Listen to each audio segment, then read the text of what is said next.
The night in New York City had that artificial glow that only the great metropolises know. On the top floor of a building on Park Avenue, the Constellation Bar welcomed its usual clientele of executives, entrepreneurs, and people who measured their success by the price of the whiskey they ordered. Raphael Taylor adjusted the Swiss watch on his wrist and observed the panoramic view of the city. At 42, he had built a real estate empire that moved billions of dollars annually. Taylor Holdings was synonymous with power in the market, and Raphael liked that reputation. He sat at the black marble counter, his favorite spot. From there, he could observe everything and everyone. Control was something Raphael mastered like few others. Every decision, every move, was calculated with surgical precision. That's why, when the young bartender approached with his usual order, he immediately noticed that something was different. She placed the crystal glass in front of him. 25-year-old Scotch whiskey, valued at $500 a glass. But along with the glass, her fingers slid a folded piece of paper. Her eyes, normally calm and professional, were wide. There was genuine fear in that brown gaze. Raphael took the paper naturally, as if it were a napkin. He unfolded it under the table, maintaining a neutral expression. The words, handwritten in a hurried script, made his heart race for the first time in years. "Don't drink. Smile and leave now." He raised his eyes to the young woman. She couldn't have been more than in her early 20s, dark hair tied in an impeccable bun, wearing the establishment's black and white uniform. Her name tag read Marina. He had never paid attention to her name before.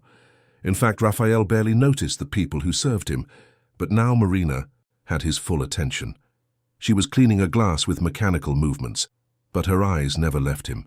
There was an urgency in that look, a silent plea. Raphael had built his fortune by reading people, interpreting signs, identifying when someone was bluffing or telling the truth. And Marina was not bluffing. Instinctively, he held her wrist for a brief second as she passed by. It was a subtle, almost imperceptible movement. She leaned in, pretending to take an order. 3 men in suits entered the bar at that exact moment. Raphael recognized them immediately. They worked for Victor Crane, his biggest rival in the real estate market. 2 months ago, Raphael had managed to close an $80 million deal that Victor had considered a sure thing, a massive development on the Lower East Side that would change the profile of an entire neighborhood. Victor had been furious, made public threats, and promised that Raphael would pay for that humiliation. At the time, Raphael had dismissed it all as theatrics. Victor had always been dramatic, prone to exaggeration. But now, seeing those men walk in and look directly at him, with those cold, calculated smiles, Raphael felt something he hadn't experienced in a long time. "Fear," Marina whispered quickly, her voice trembling. "The glass is drugged. 2 minutes and you'll pass out. They're going to take you. I'm the only person here who doesn't want to see you kidnapped." Raphael processed the information in fractions of a second. Every detail fell into place. Victor's men, the expensive drink he always ordered, the perfect timing. Marina knew his routine, knew he came every Thursday, always at the same time, always ordered the same thing. He looked at the glass of golden whiskey, $500 of liquid danger. Without hesitation, Raphael picked up the glass and raised it in a silent toast to the men watching him. He brought the liquid to his lips, but didn't drink a single drop. He smiled, pretending to savor the aroma, and placed the glass back on the table. Then, with the casualness of someone who simply decides to leave, he stood up. "I'm not feeling well," he said loud enough for everyone to hear. "I think I'll head home early." Marina nodded professionally, but as Raphael passed her on his way to the restrooms, she whispered a single instruction. "Back emergency exit, run!" Raphael entered the hallway to the restrooms, but didn't stop. He saw the red door with the fire alarm warning. There was no time to think about the consequences. He pushed the door hard.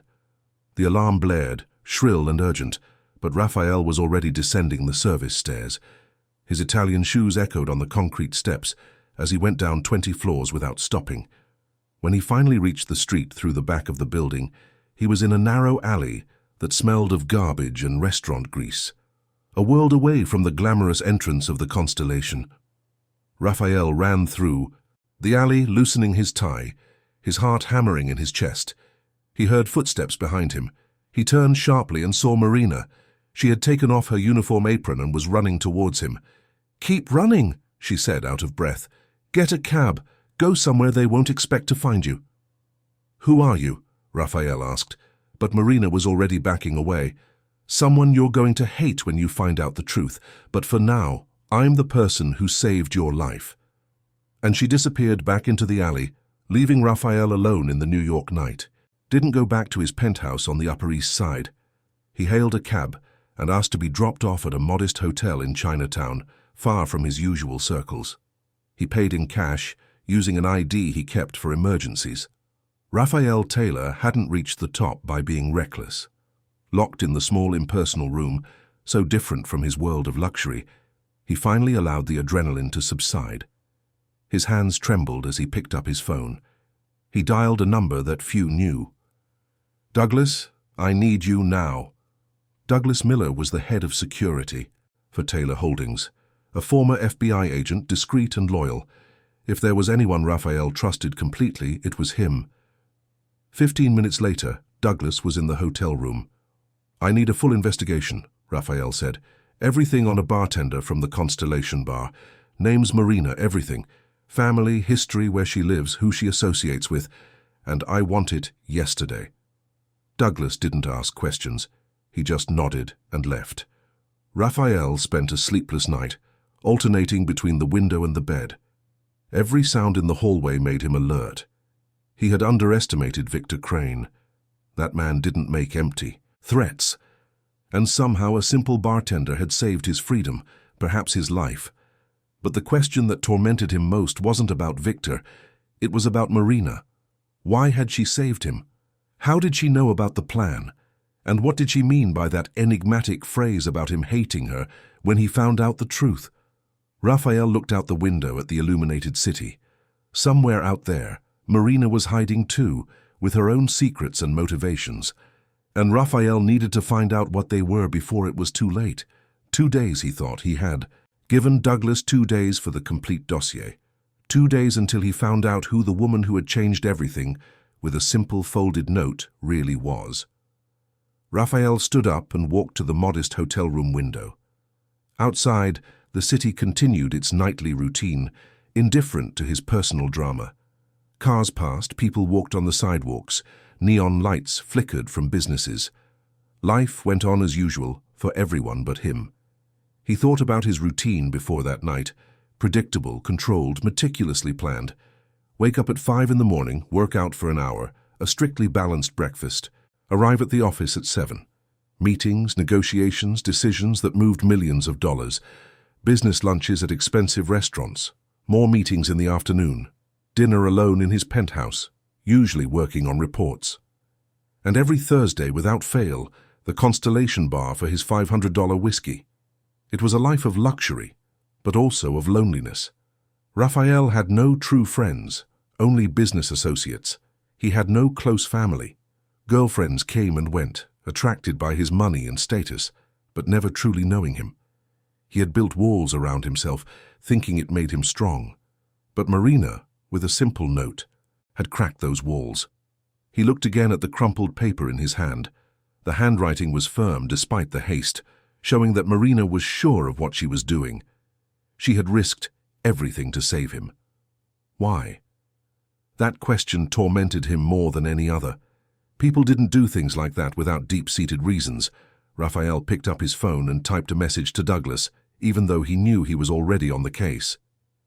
"I need to know absolutely everything about her. School records, previous jobs, family, friends, bank accounts, social media presence, everything. And I want to know if she has any connection to Victor Crane besides the bar." Douglas's reply came almost immediately. "Already on it, boss. You'll have your dossier." Raphael lay down on the uncomfortable bed, so different from the $10,000 orthopedic mattress he had at home. The pillow was thin, the blanket rough. But he barely noticed the physical discomfort. His mind was too busy processing the night's events. He had underestimated Victor. That was a mistake he wouldn't make again. Victor Crane wasn't just a business rival. He was a dangerous man, willing to cross lines that Raphael, despite all his business ruthlessness, would never cross. Kidnapping, drugs, probably worse. And Raphael had stepped on his toes, had stolen a deal that Victor considered his by right. The war between them was just beginning. Raphael felt it in his bones. But now he had a variable that Victor didn't expect: Marina. Whoever she was, whatever motivated her, she had placed herself between Raphael and danger. That created a debt, a connection, something Raphael needed to fully understand. The hours passed slowly. Raphael alternated between moments of reflection and bursts of planning. He mentally reviewed all his deals, identifying vulnerabilities, thinking about how Victor might attack next. His company was solid, but no organization was impenetrable. He needed to strengthen security, review contracts, ensure his allies remained loyal. But more than anything, he needed to find out the truth about Marina Scott, because something told him she was the key to everything that was to come. 48 hours later, Raphael was back in his office on the 25th floor of the Taylor Holdings building. The enormous glass windows offered a privileged view of the city, but he barely noticed the landscape. His attention was completely focused on the manila envelope that Douglas had just placed on his mahogany desk. "This is everything I could get in 2 days," Douglas said, "and believe me, there's more than you expected." Raphael opened the envelope. Photographs, documents, records. The life of Marina Scott began to unfold before his eyes. Marina Beatrice Scott, 26 years old, originally from Albany, New York, graduated from NYU with a degree in business administration, excellent grades, has been working at the Constellation for only 8 months. Before that, she had jobs at 3 other high-end bars and restaurants in the Park Avenue area, never staying more than 2 months in each place. Raphael frowned. That didn't make sense. A woman with a degree from a prestigious university working as a bartender. "Keep reading," Douglas instructed, pointing to a specific section of the report. Raphael turned the pages and found what Douglas wanted him to see: a photograph of a young man around 30 with a wide smile and eyes that vaguely resembled Marina's. "This is Brian Scott," Douglas said, "Marina's older brother. Or rather, he was." Raphael looked up. He disappeared a year and 2 months ago. Officially, the authorities classified it as a voluntary disappearance, but the family never believed it. "Disappearance," Raphael repeated. "And what did Brian do?" "He was an accountant, and not for just anyone. He was Victor Crane's personal accountant." Raphael felt as if he'd been punched in the gut. All the pieces began to fall into place in his mind. "According to my sources," Douglas continued, "Brian discovered irregularities in Crane's books: money laundering, embezzlement, corruption, bribes to public officials. It was a massive scheme. Brian tried to do the right thing. He copied documents, gathered evidence, and scheduled a meeting with the IRS. And what happened? He never made it to the meeting. Disappeared 2 days before. His apartment was found tidy, clothes in the closet, wallet and documents on the table, as if he had gone out to buy bread and never came back. The police investigated for 3 months, but with no body, no evidence of a crime. They closed the case." Raphael looked again at Brian's photo. A man who had tried to do the right thing and paid the price. "Does Marina know what happened to him?" Douglas nodded gravely. "She knows, or at least she strongly suspects. According to my investigation, she has spent the last 13 months infiltrating Victor Crane's world. First, she worked at a restaurant he frequents, then at a private club where he holds meetings, and finally at the Constellation, which is practically his informal office. She's hunting for information, Raphael. She's trying to finish what her brother started. And she saved me from being kidnapped. Why? Out of the goodness of her heart." Douglas gave a humorless smile. "You're the only man in New York with the resources, power, and motivation to destroy Victor Crane. She needs you as much as you needed her that night." Raphael leaned back in his leather chair, processing everything. Marina wasn't just a bartender. She was a woman on a mission, driven by something much stronger than money or ambition. She was seeking justice for her brother, and she had risked everything to save Raphael, because she saw him as a weapon against their common enemy. "Where is she now?" Raphael asked. "Back at work at the Constellation, as if nothing happened." Raphael admired her courage, or her insanity, to go back to that place, to serve drinks to the very men who had likely made her brother disappear. "I need to talk to her." "Not a good idea, boss. You going back there would be—" "I know. That's why I'm not going to the Constellation." Raphael picked up a pen and wrote an address on a piece of paper. "Deliver this to her, personally. Tell her it's an invitation, not an order." The address was of an old abandoned industrial warehouse in the Bronx. Raphael had bought it years ago as part of a project that never materialized. It was in an isolated area, perfect for conversations that needed to be private. That night at 3 in the morning, Raphael was in the warehouse when he heard the sound of an approaching car. He had arrived 2 hours earlier, checked the perimeter, made sure no one had followed them. The metal door creaked open and Marina walked in, illuminated only by the faint light of a few old bulbs Raphael had left on. She wore jeans and a black leather jacket, her hair down now so different from the uniformed Marina at the bar. But what caught Raphael's attention most were her eyes. There was a determination there that he recognized. He saw the same determination in the mirror every day. "You investigated my life," she said. It wasn't a question. "You saved my freedom. I needed to know why." Marina walked through the warehouse, her steps echoing in the empty space. "My brother Brian was my best friend. When our parents passed away 5 years ago, he took care of me, paid for my college, supported me in everything. He was too good for this world." She stopped and faced Raphael. "Brian discovered Victor Crane's fraud. He told me everything, showed me the documents he had copied, said he was going to turn it all over to the authorities. I begged him not to told. Him it was dangerous, but Brian believed in justice, believed that doing the right thing mattered." Her voice broke slightly, but she quickly composed herself. 2 days later, he was gone. Just vanished. The police said there were no signs of a crime, that he probably wanted to start a new life somewhere else. But I knew my brother. He would never abandon me like that. And the documents he had copied? They disappeared too. Someone broke into his apartment and took everything. Raphael remained silent, letting her continue. "I've spent the last 13 months infiltrating Victor's world. I learned to serve drinks, to be invisible, to listen without seeming like I'm listening. I've worked in every place he frequents, gathering information, photographing documents when I had the chance. I knew that eventually I would get enough proof." "And the attempt to kidnap me?" "I overheard his conversation 3 weeks ago. He was furious with you over that $80 million deal. Said you needed to be taught a lesson, that he was going to make you disappear for a few days, just long enough for you to lose other contracts, for your company to start to falter. When I heard they were going to drug you at the bar, I knew it was my chance." "Chance for what?" Marina stepped closer to him. "To get a powerful ally. You have resources I'll never have. Investigators, lawyers, media contacts. You can do what my brother couldn't. You can destroy Victor Crane the right way, legally, without disappearing like Brian did. So you saved me to use me. I saved you because we need each other. Victor is an enemy to both of us now. He tried to kidnap you and you escaped. He will try again. And I will never get justice for Brian alone." Raphael studied her face.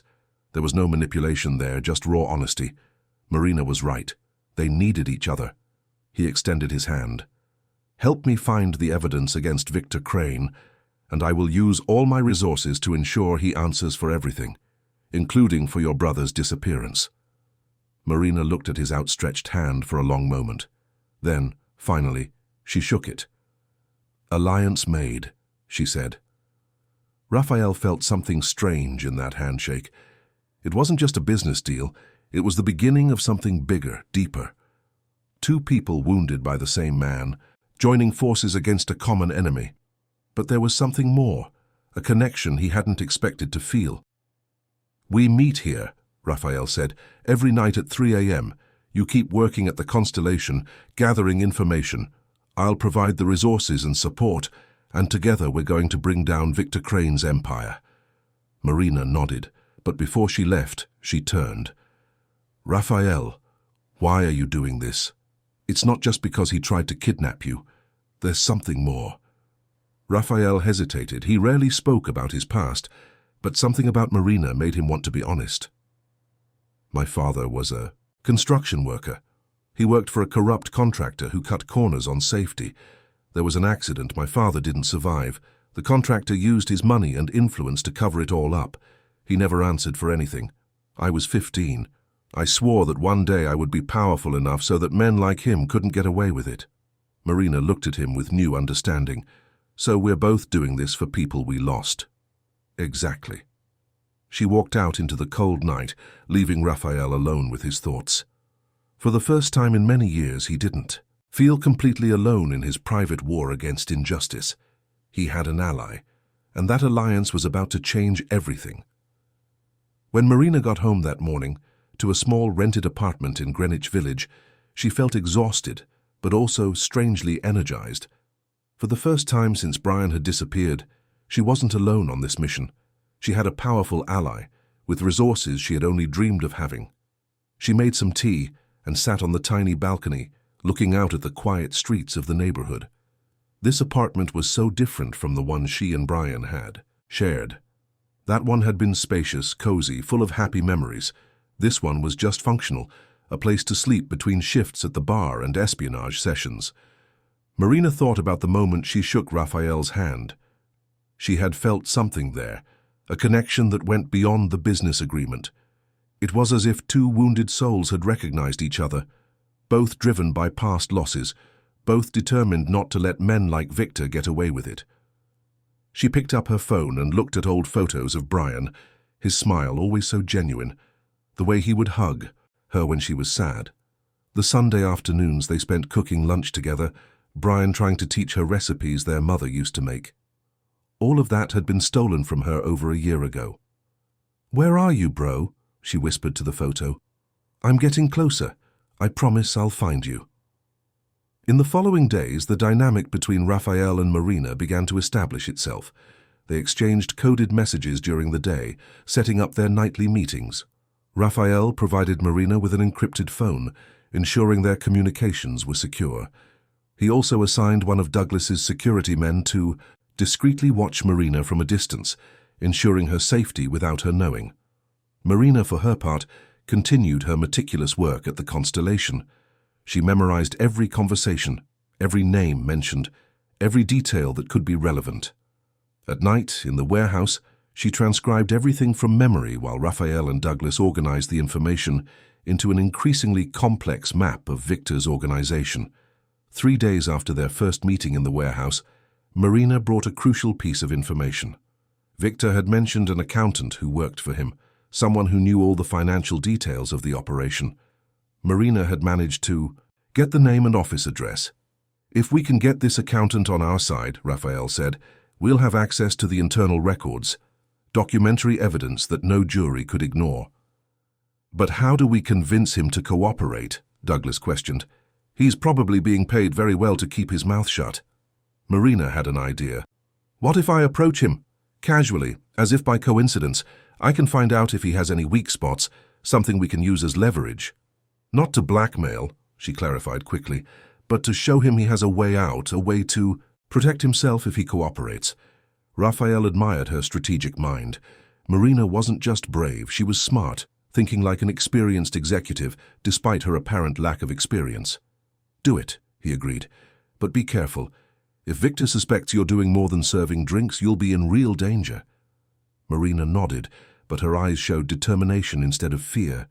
She had come too far to back down now, and with Raphael by her side, she felt she finally had a real chance at justice for Brian. The next 3 weeks turned into a clandestine routine that neither of them could have imagined. Every night at 3 in the morning, Raphael and Marina met in the abandoned warehouse in the Bronx. He arrived in different cars, always checking that he wasn't being followed. She used alternate routes, sometimes by subway, sometimes by bus, anything to throw off potential surveillance. The warehouse began to transform. Raphael brought in equipment, computers, printers, a whiteboard where they posted photographs and notes. Marina contributed stacks of napkins on which she had scribbled overheard conversations, phone numbers, names of shell companies. It looked like the operations room of a police investigation, but it was run by a millionaire CEO and a bartender. On the third night, Marina brought something that changed everything, a copy of documents she had managed to photograph in the private office Victor kept at the back of the Constellation. "How did you get in there?" Raphael asked, examining the photos on the laptop.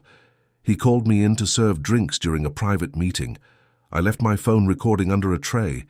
Later, when I went to clean up, I photographed everything I could." Raphael looked at her with a mixture of admiration and concern. "You know if he finds out—" "I know the risks," she cut in. "My brother knew them too. The difference is now I'm not alone." Those words hung in the air.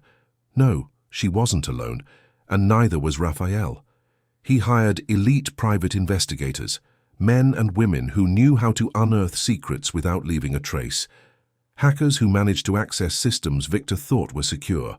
Lawyers specializing in financial crimes who began to build the case. Marina continued to be the eyes and ears inside enemy territory. She memorized conversations, identified Victor's suspicious business partners, noted details that individually seemed insignificant, but together formed a clear pattern of fraud and corruption.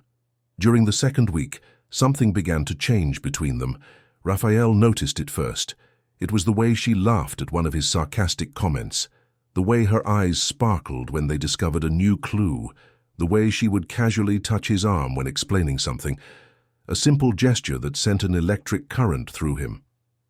One night, after hours of analyzing documents, Marina got up to get coffee from the thermos Raphael had brought. She poured 2 cups and handed one to him. "Have you ever thought about how absurd our lives are?" she said, sitting on the cold warehouse floor. "A millionaire CEO and a bartender working together at 3 in the morning to bring down a criminal empire. It sounds like a movie script." Raphael sat down next to her, something he never did. He always maintained a certain distance, always remained in the role of the executive in control. But there, in that moment, he was just Raphael. "You know what's more absurd?" he said.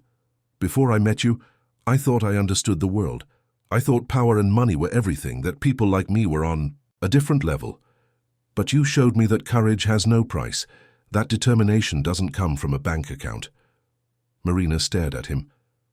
"And you showed me that not every powerful man is like Victor, that some use their resources to do the right thing."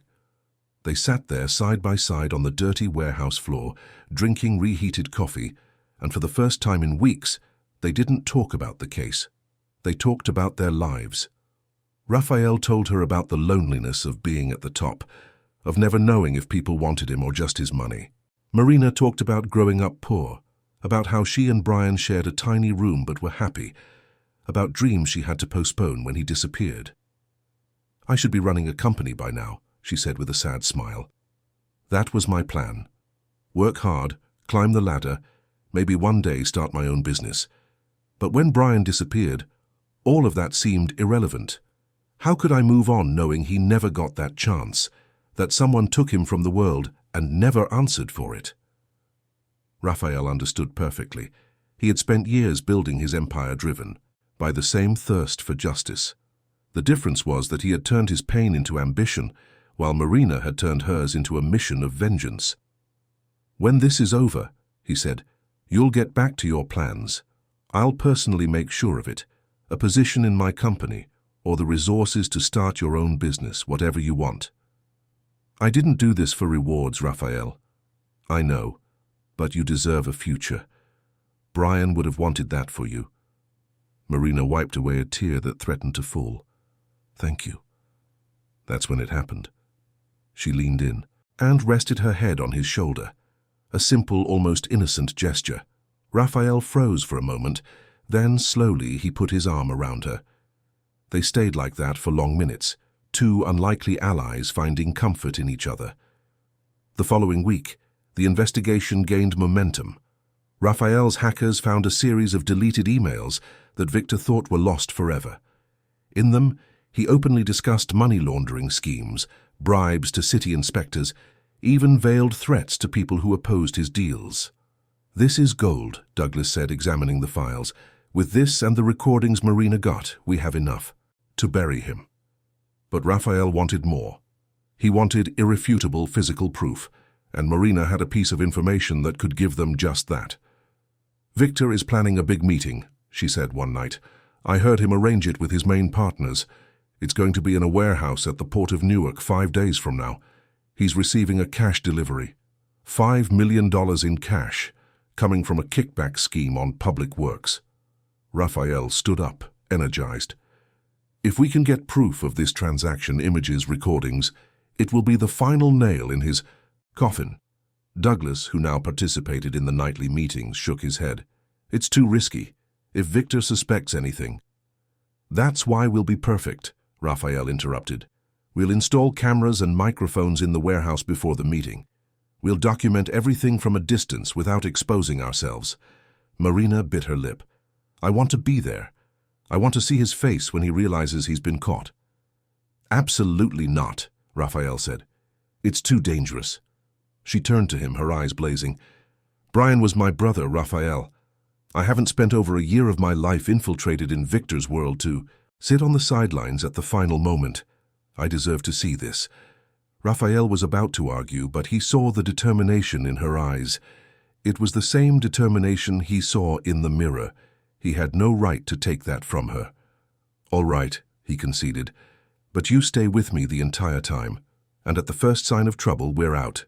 Deal?" "Deal." In the days leading up to the port operation, the tension grew. Raphael hired a team of technicians to install the surveillance equipment in the warehouse. They were professionals, discreet, who did the job in a single night without leaving a trace. Marina continued her routine at the Constellation, but Raphael noticed she was more nervous. Her hands trembled slightly when she served drinks. He texted her several times a day, little reminders that she wasn't alone, that soon it would all be over.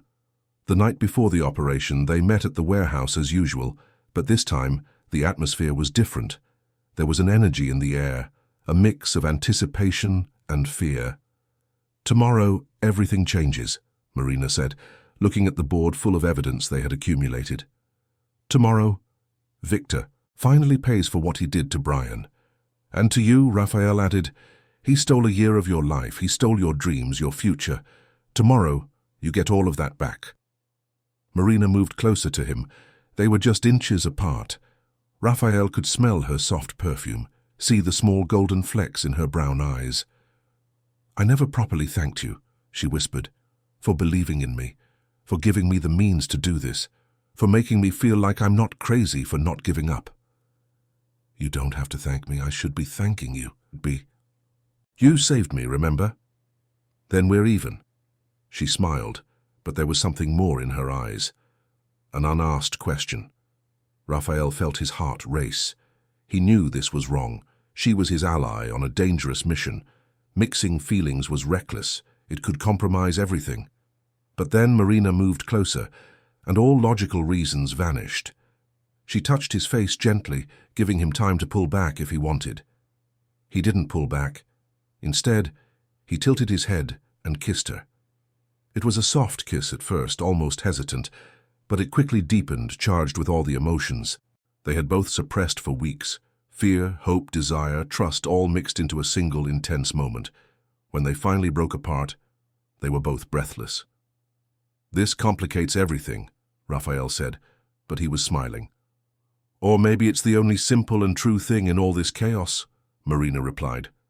They spent the rest of the night together, not just planning the next day's operation, but simply being two people who had found something unexpected in the midst of the darkness. Two allies who had become something more. Raphael walked Marina to her car, insisting she shouldn't drive alone, so late. The empty warehouse parking lot was lit by a single dim bulb, creating long dramatic shadows. Before she got in the car, Raphael took her hand. "Marina, be careful tomorrow, at the port operation. We can't predict everything that might happen." She smiled softly. "Now you're worried about me? The powerful CEO Raphael Taylor, worried about a simple bartender." "You are not a simple bartender," he replied seriously.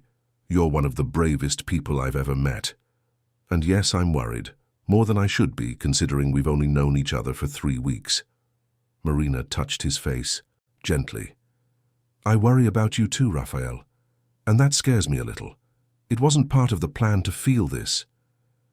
Plans change, he said. The best things in life usually aren't planned. They kissed again, longer this time, savoring the moment.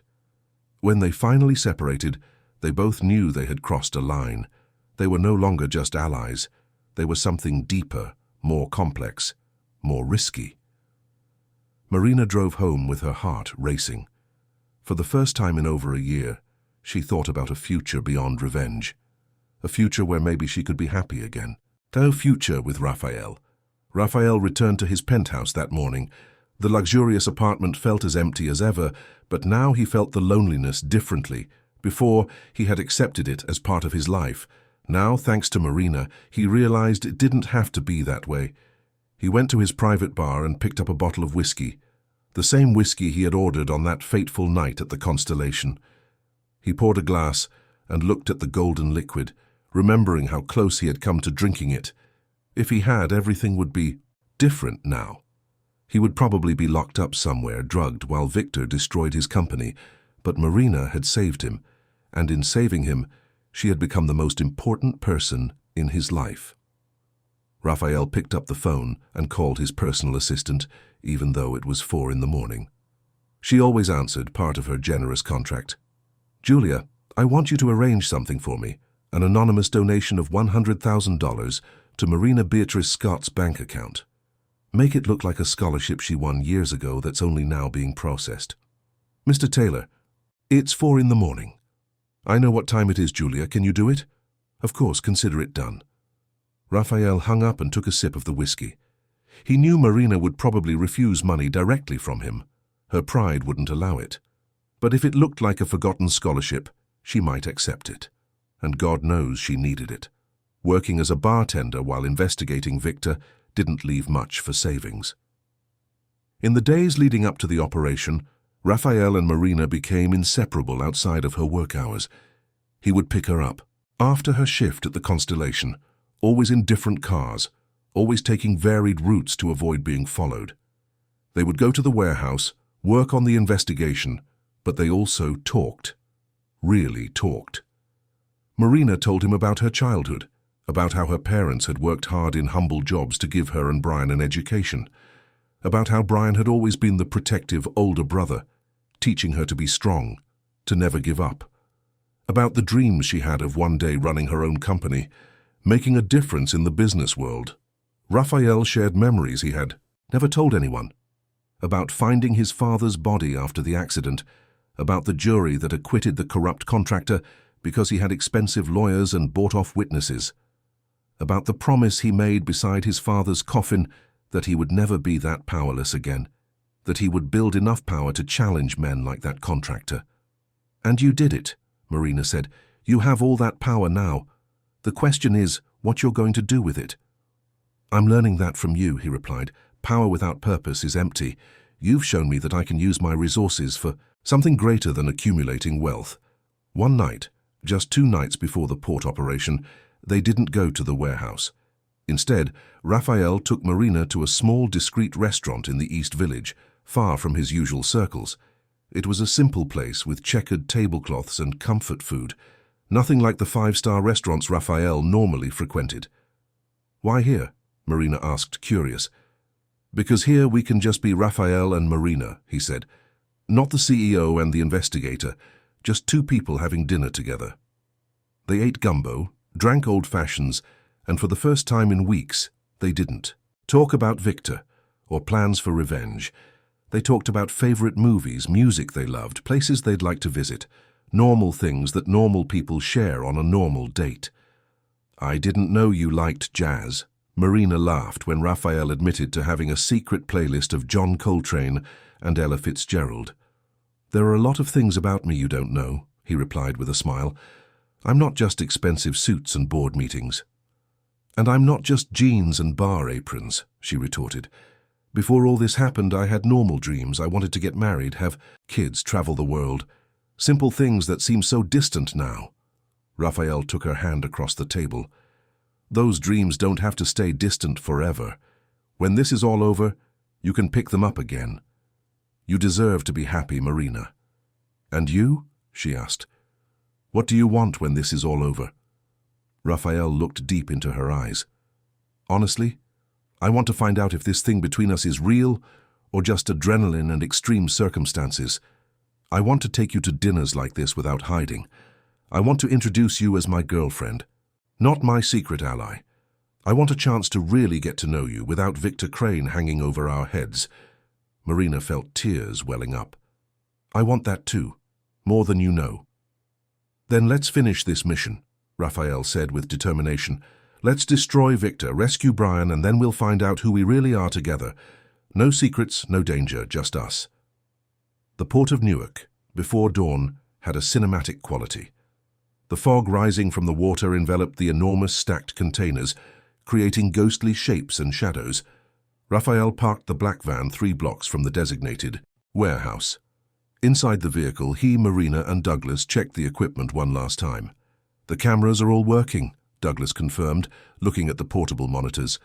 We have 4 different angles of the warehouse interior, crystal clear audio. Everything is being recorded in real time and uploaded to our cloud servers. Raphael looked at Marina. She was dressed all in black, hair tied back, her face tense but determined. There's still time to back out, he said. You can watch everything from the monitors here. No, she replied firmly. I need to be there. I need to see it with my own eyes. Raphael nodded. He understood. Some things had to be witnessed in person. He checked his watch. 4:45 a.m. Victor had scheduled the meeting for 5. They got out of the van and moved through the shadows until they reached an abandoned building adjacent to the warehouse. Douglas had found a perfect observation point on the 2nd floor, a broken window that offered a direct view into the warehouse through its high windows. Settled in position, with binoculars and additional recording equipment, they waited. The silence was broken only by the distant sound of waves and the occasional port crane in motion. At 5:10, 3 black cars arrived. Raphael recognized Victor Crane immediately. Tall, perfectly coiffed grey hair, a suit that probably cost more than a family's monthly salary. He entered the warehouse followed by 6 men. 3 of them were the same ones Raphael had seen at the Constellation on the night of the note. Minutes later, a cargo truck arrived. 2 men got out and began unloading large boxes. Raphael adjusted his binoculars and saw them open one of the boxes, stacks and stacks of cash neatly arranged. $5 million in dirty money, Douglas whispered, photographing. Everything with a long-range camera. Inside the warehouse, Victor was clearly in charge. His voice came through the installed microphones. This money is from the new subway line project. Our man at City Hall secured the inflated contracts. This is just our cut. We have 3 more deliveries scheduled in the next 2 months. Raphael smiled. Victor was confessing everything openly, confident he was in safe territory, surrounded only by his trusted people. We're getting him, Marina whispered, her eyes shining. We're really getting him. Raphael took her hand and squeezed it. A few more minutes and they would have enough evidence to completely destroy Victor Crane's empire. But then something happened that chilled Raphael's blood. The warehouse lights flashed on, all at once, turning the shadowy space into a brilliantly lit stage. And Victor Crane looked directly at one of the hidden cameras and smiled. No, Raphael whispered. No, no, no. In the warehouse, Victor began to speak, but now he was speaking directly to the cameras. Raphael Taylor, I know you're watching, and Marina Scott too, I imagine.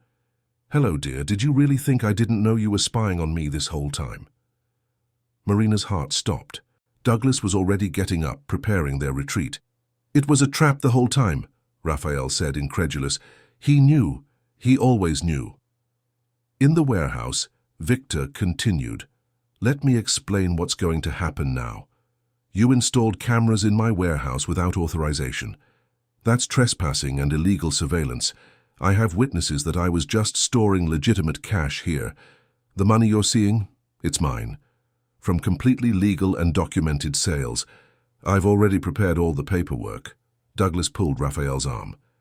We need to leave now. He's stalling. He's probably already called the police. But Victor wasn't finished. You know the funniest part? I let little Marina overhear those conversations on purpose. I planted the documents for her to photograph. Even the kidnapping attempt at the Constellation. Theater, Raphael. Theater to make you paranoid, so you would do exactly what you did. Install illegal surveillance, pursue me, commit crimes. Marina was pale, trembling. He used us. He used my pain, my desperation, and he manipulated us. Victor took a few steps toward the main camera.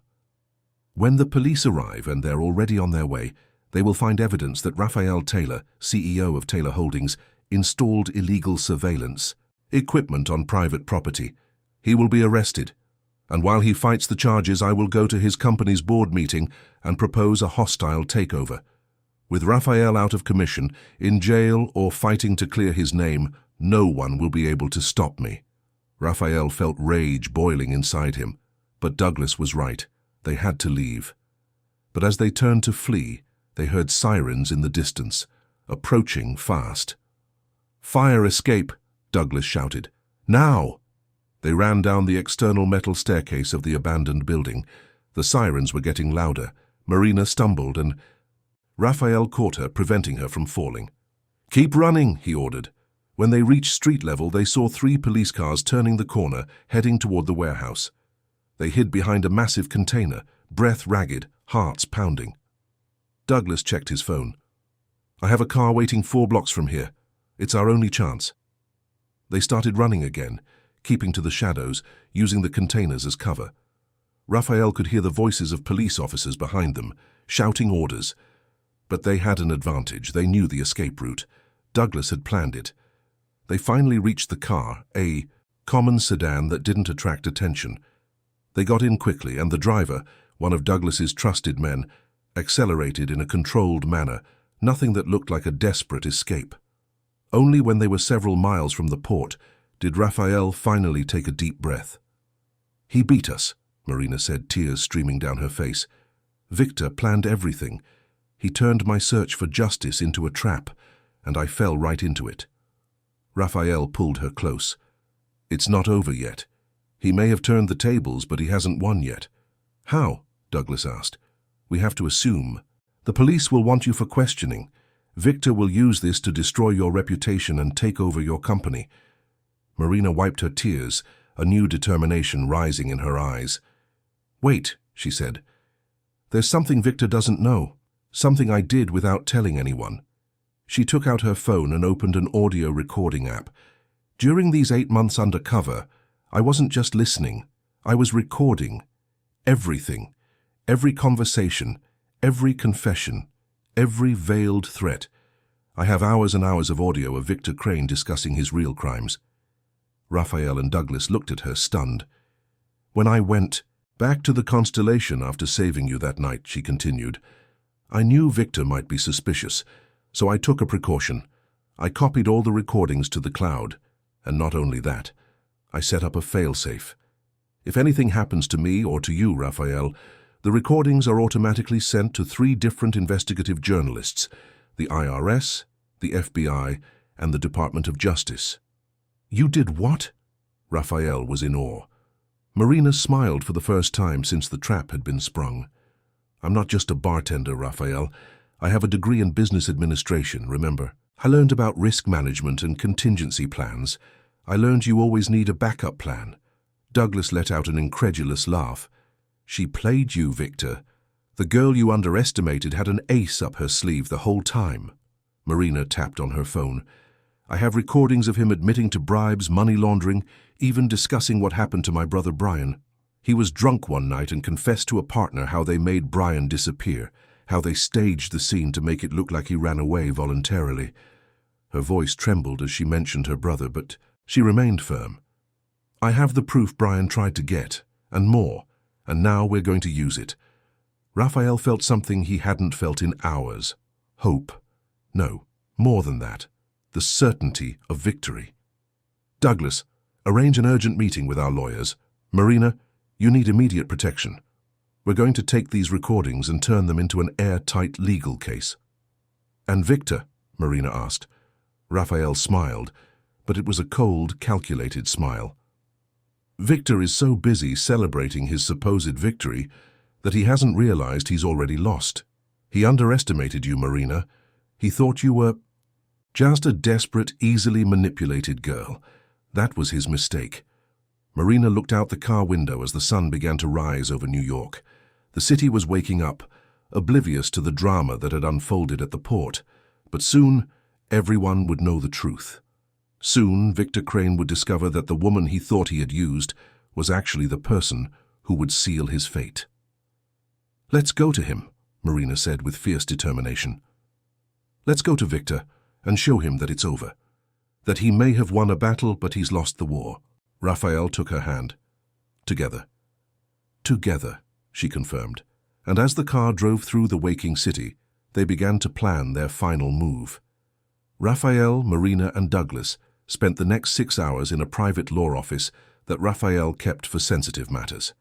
3 lawyers specializing in financial crimes and a digital forensics expert worked feverishly, organizing Marina's recordings into an irrefutable legal case. "This is extraordinary," said Dr. Juliana Fonseca, the lead attorney.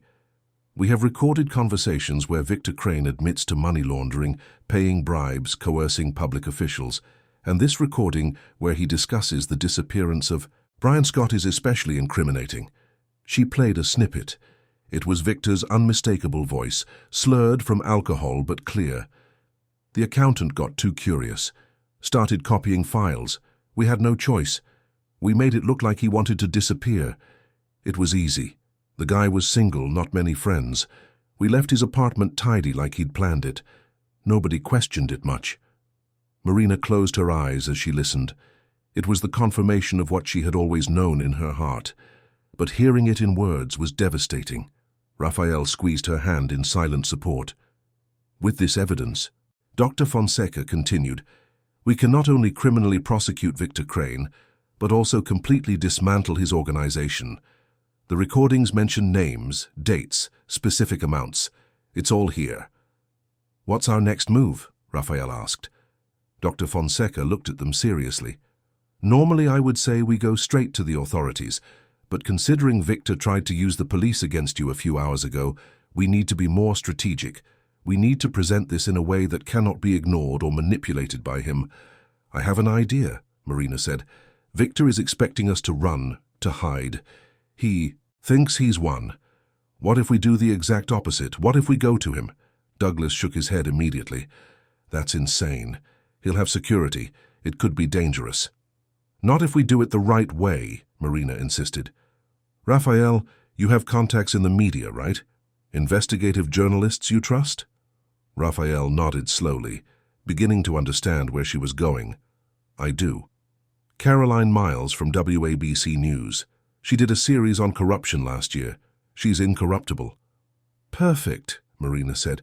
"What if we arrange a direct confrontation with Victor, but with Caroline and her team present? A live broadcast if possible. We present the evidence to him in front of the cameras. He can't do anything to us with the whole country watching." Dr. Fonseca thought for a moment. "It's risky, but it could work. If we do this publicly, Victor will have no way to control the narrative. And once the evidence is public, the authorities will have no choice but to investigate." Raphael picked up his phone. "I'm calling Caroline now." 2 hours later, it was all arranged. Caroline Miles, famous for her courageous investigative reporting, had accepted immediately. The idea of exposing one of New York's most powerful men live on air was exactly the kind of journalism she loved. "But there's one condition," she said over the phone. "You give me exclusive access to the recordings after the live broadcast. I want to do a full series on this." "You have a deal," Raphael confirmed. Caroline and her team met them at a discreet hotel.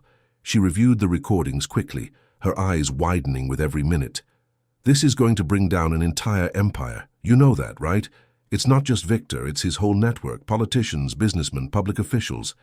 There will be very powerful people wanting your heads after this." "Good," Marina said. "The more powerful people who fall, the better."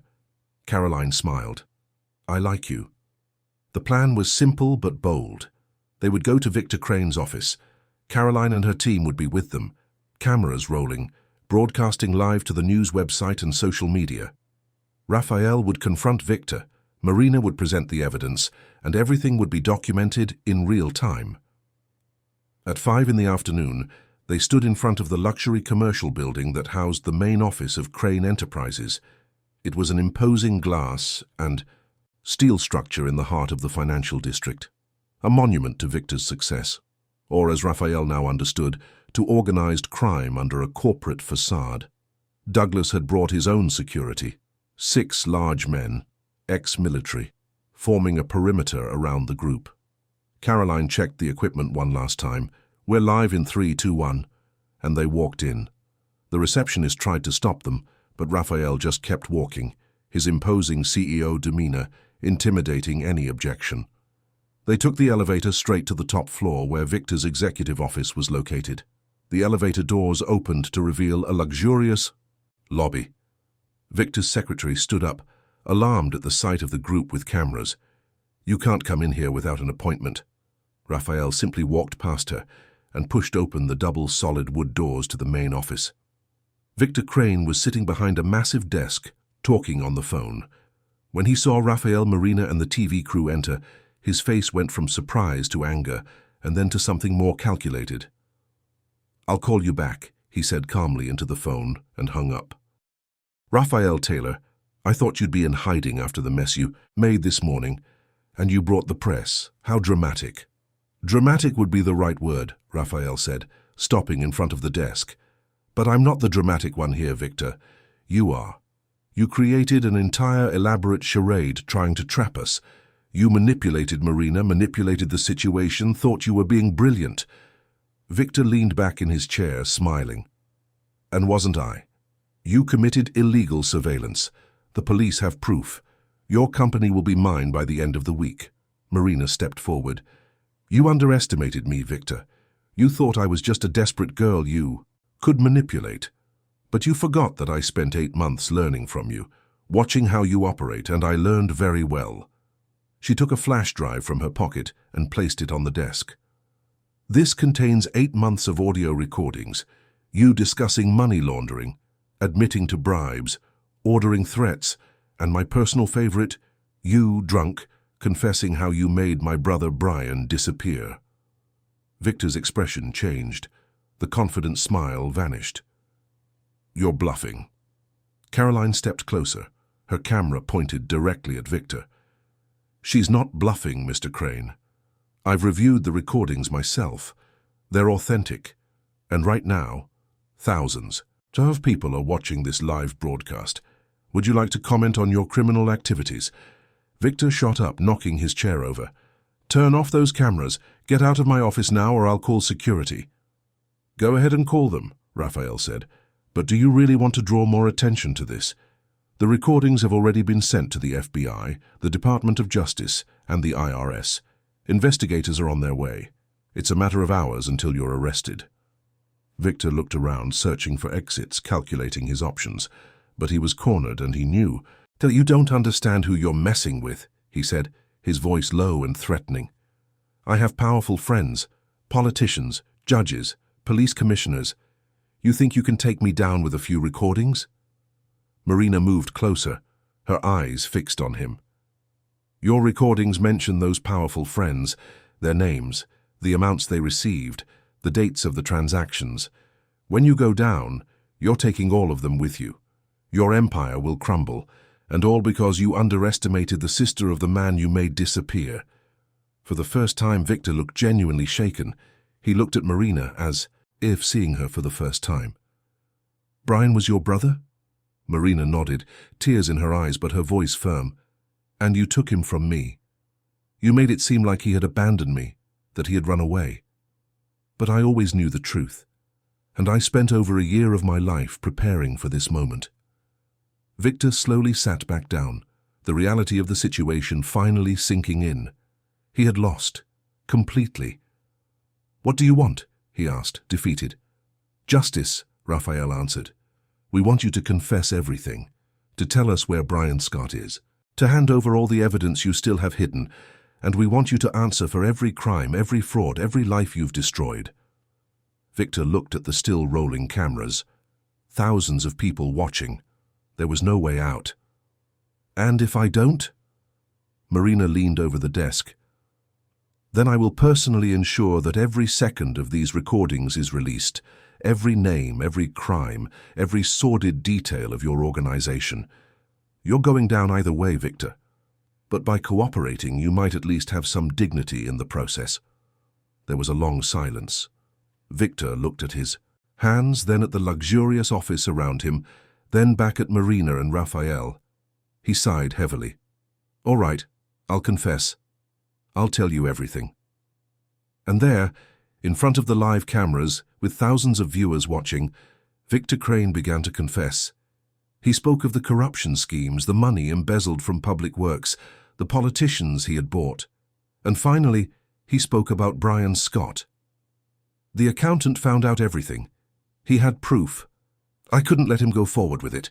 So I ordered him to be taken. We made it look like a voluntary disappearance. Left his apartment, tidy, took his car and left it in another city. We wanted everyone to think he had started a new life." "Where is he now?" Marina asked, her voice breaking. Victor looked at her, and for the first time, there was something like remorse in his eyes. "He's alive. I've kept him in a secret location this whole time. Not as a hostage, but as insurance. In case the proof he copied ever surfaced, I needed to be able to negotiate. He's on a farm in upstate New York. I can give you the exact address." Marina felt her legs give way. Raphael caught her before she could fall. "Brian's alive," she whispered. "My brother is alive."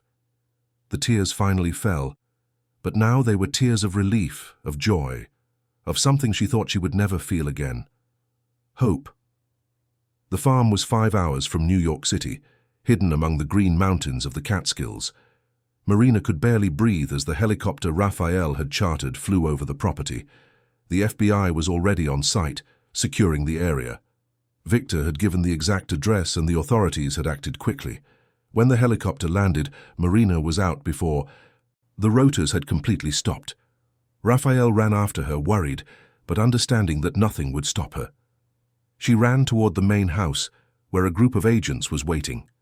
And then she saw him. Brian Scott was on the porch, noticeably thinner, with an untrimmed beard and simple clothes. But they were the same kind eyes, the same smile she remembered from childhood. He was alive. Truly alive. "Brian!" she screamed.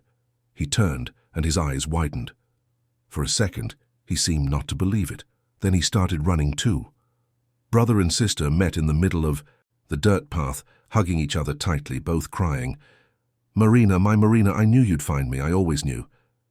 They stayed like that for long minutes, holding on to each other as if afraid it was a dream that would disappear. Raphael watched from a distance, discreetly wiping his own eyes. Even Douglas, the stoic head of security, looked emotional. Eventually, Marina pulled back enough to look at her brother. "Are you okay? Did they hurt you?" Brian shook his head. "They kept me here. It wasn't comfortable, but it wasn't torture. Victor wanted to keep me alive in case he needed me. Never explained exactly why. I had a TV, books. It was like a luxury prison. But every day without you, without freedom, was agony." "It's over now," Marina said. "Victor confessed everything. He's going to be prosecuted, and you're free." She turned and waved Raphael over. "Brian, this is Raphael Taylor. He helped me find you. He provided the resources and support I needed to take Victor down." Brian extended his hand, but then turned it into a hug. "Thank you. I don't know how to thank you for bringing my sister to me." Raphael smiled. "Thank her." Marina never gave up. It was her courage and determination that made all of this happen. In the following weeks, the Victor Crane case dominated every news cycle. Marina's recordings proved devastating. Not only was Victor arrested, but 17 other people were as well, including 3 city council members, 2 high-ranking city officials, and a corrupt judge. The empire Victor had built over decades crumbled in a matter of days. Caroline Miles produced a series of special reports that won national journalism awards. The case became an example of how ordinary citizens could challenge corruption and win. Brian began to recover from his ordeal. Therapy, the supportive family he hadn't seen in over a year, and especially Marina's constant presence. He had lost more than a year of his life, but he refused to let it define him. Marina, in turn, faced an important decision. Raphael had kept his promise. He offered her an executive position at Taylor Holdings with a generous salary and full benefits, but Marina had other plans. "I want to start a foundation," she told Raphael one night, a few months after Brian's rescue. "An organization that helps families of people who have disappeared, under suspicious circumstances, that provides legal resources, private investigators, psychological support, everything I wish I'd had when Brian disappeared." Raphael smiled, not surprised. He had learned that Marina wasn't driven by money or status. She was driven by purpose. "I'll fund it," he said, "completely. Consider it a personal investment. You'll be the CEO and have full control." Marina looked at him, her eyes shining. "Why are you doing this? For me?" "Because you changed my life, Marina. Before I met you, I used my power only to accumulate more power. You showed me I can make a real difference, that I can honor my father's memory by helping people like him, like Brian, like you." They were on the terrace of Raphael's penthouse, the lights of New York City spread out below them.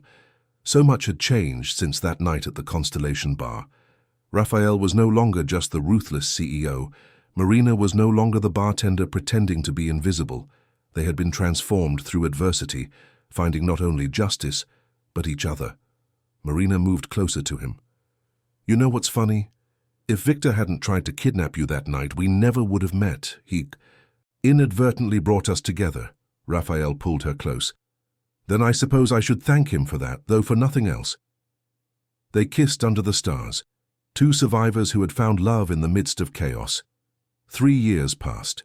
In that time, a lot had changed. Victor Crane was sentenced to 40 years in prison for an extensive list of crimes, no possibility of parole. His empire was dismantled, his assets auctioned off. The recovered money was used to compensate some of his victims and fund social programs. Brian Scott got his life back. He returned to work as an accountant, but now specialized in transparency audits for NGOs and non-profit organizations. He wanted to ensure that money donated to good causes actually went where it was supposed to. It was his way of turning trauma into purpose. The Scott Taylor Foundation, named in honor of both Brian and Raphael's family, became one of the most respected organizations in the country. In 3 years, it helped over 200 families find missing loved ones. Not all the stories had happy endings like Marina and Brian's, but every family received support, resources, and above all, the feeling that they were not alone in their search for answers. Marina discovered she had a natural talent for management. The foundation grew under her leadership, expanding to other states, developing partnerships with authorities, and training volunteers. She was frequently interviewed, invited to give lectures, recognized on the street, but she never forgot where she came from, never lost the humility that made her so effective.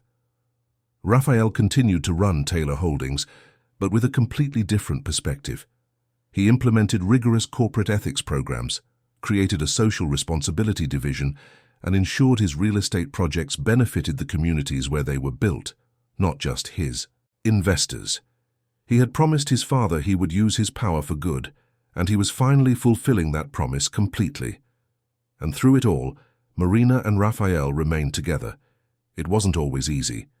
Two strong individuals, accustomed to leading, sometimes clashed. They argued, debated, challenged each other, but always with respect, always with love. They complemented each other in ways neither had expected. On a sunny Saturday morning, exactly 3 years after the day Brian was rescued, Raphael woke up early. Marina was still asleep beside him in the king-size bed of the penthouse they now shared. He watched. Her face relaxed in sleep and felt a wave of gratitude. This extraordinary woman had saved his life in more ways than just physical. She had saved his soul. He got up quietly and went to the living room. From the nightstand, he took a small blue velvet box. He had bought the ring 2 weeks ago, waiting for the perfect moment. But he realized that with Marina, There was no perfect moment. Every moment together was perfect in its own way. When Marina woke up and went out to the balcony where Raphael was having coffee, she found him on one knee. "Marina Beatrice Scott," he said, his voice firm but emotional, "you came into my life like a hurricane, changed everything, and made me a better person. You taught me that courage doesn't come from bank accounts, that love doesn't respect social classes, that justice is worth any sacrifice. Will you marry me?" Marina stared at him, tears already streaming down her face. "Yes. 1,000 times yes." He placed the ring on her finger, a simple but perfect diamond, and they kissed as the sun rose over New York City, the city that had brought them together, in such an unlikely way. The wedding took place 6 months later, an intimate but beautiful ceremony at a winery in the Hudson Valley. Brian was Marina's best man. Douglas was Raphael's. Caroline Miles was among the guests, as were the families the foundation had helped, forming a small crowd of people whose lives had been touched by this story of courage and redemption. During their vows, Marina spoke of finding love where she least expected it, about how sometimes the worst situations lead to the best outcomes, about how she and Raphael had turned pain into purpose, and purpose into love. Raphael spoke of a night 3.5 years ago when a bartender handed him a note that changed his life, about learning that true power comes not from control, but from connection, about finding his partner, his equal, his soulmate in the person who saved him in more ways than she would ever know. There wasn't a dry eye at the ceremony. Today, 5 years after that fateful night at the Constellation Bar, Marina and Raphael live a full life. She continues to lead the foundation. Now expanded nationwide, he continues at Taylor Holdings, but half of the profits go to charitable causes. They have 2 children, a 2-year-old girl named Olivia and a 6-month-old baby boy named Gabriel. Brian is a devoted uncle, present for every birthday, every important milestone. He got married too, to a teacher he met during his post-trauma therapy. They have a son of their own, and the children are growing up together, surrounded by love and constantly reminded of the power of family, persistence, and justice. Every year, on the anniversary of the date Brian was rescued, the entire family gets together. It is a day of celebration, reflection, and gratitude. They visit a symbolic memorial they made for the versions of themselves that existed before those transformative events, because none of them are the same people they were. They were all forged in the fire of adversity and emerged stronger, wiser, more connected. And so, a story that began with terror, manipulation, and danger ended with love, justice, and hope. Because sometimes the darkest moments lead us to the brightest light. Sometimes the people who intended to destroy us inadvertently lead us to our destiny. And sometimes all it takes is a folded note from a courageous stranger to change the entire course of our lives. Raphael and Marina know this better than anyone, and every night when they put their children to bed and sit together on the balcony, looking out at the illuminated city, they remember that moment in the abandoned warehouse when they made an alliance that turned into a partnership, that turned into love, that turned into a life neither of them had ever dreamed possible. And they are grateful. Grateful for each other's courage, for the second chance life gave them, and for the unlikely but profound love they found in the most impossible of circumstances.